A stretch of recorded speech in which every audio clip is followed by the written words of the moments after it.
कंडियारो खां रिपोर्ट कर रहे अब्दुल गनी मरी इलेक्शन वेझो ईंदे ही पाकिस्तान पीपल्स पार्टी उम्मीदवार जा तूफ़ानी दौरा रईस गुलाम मुर्तज़ा खान सामटियो रईस अल्ताफ़ खान सामटियो की अगवानी में गोठ न्यूज़ सामटिया में रईस मुश्ताक अमन सामटियो मारूफ सामटियो पारा कार्नर गजानी यूसी कमाल देरो में मोहम्मद रमज़ान सोलंकी मोहम्मद बचल सामटियो अनवर सामटियो अब्दुल हकीम चन्नो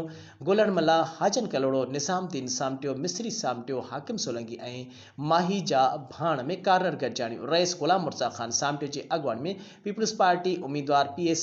32 ते सैयद सरफराज हुसैन शाह NA 205 जो उम्मीदवार सैयद इबरार अली शाह तालको कंडियारो जो सदर सैयद मुर्तज़ा शाह रईस अल्ताफ़ सामटियो रईस अब्दुल हमीद मरी महबूब अबड़ो माही जा भाण पहुंचण ते सोलंकी बिरादरी मल्लाह बिरादरी कमदार मुमताज़ अली सोलंकी अल्लाह बचाए सोलंकी मंठार सोलंकी गुल हसन सोलंकी अल्ताफ़ अली सोलंकी महताब अली सोलंकी परियल सोलंकी नज़ीर अहमद सोलंकी मंसूर अहमद मल्लाह अनवर मल्लाह हज़ारे सोलंकी मल्लाह बिरादरी पारा शानदार इस्तकबाल किया गोलन की वरखा कई वही PP उम्मीदवार सरफराज हुसैन जो खिताब कंदे चयो त पीपल्स पार्टी हमेशा गरीबन की खिदमत कई है 8 तारीख़ ते तीर ते ठप होनी कामयाब करें।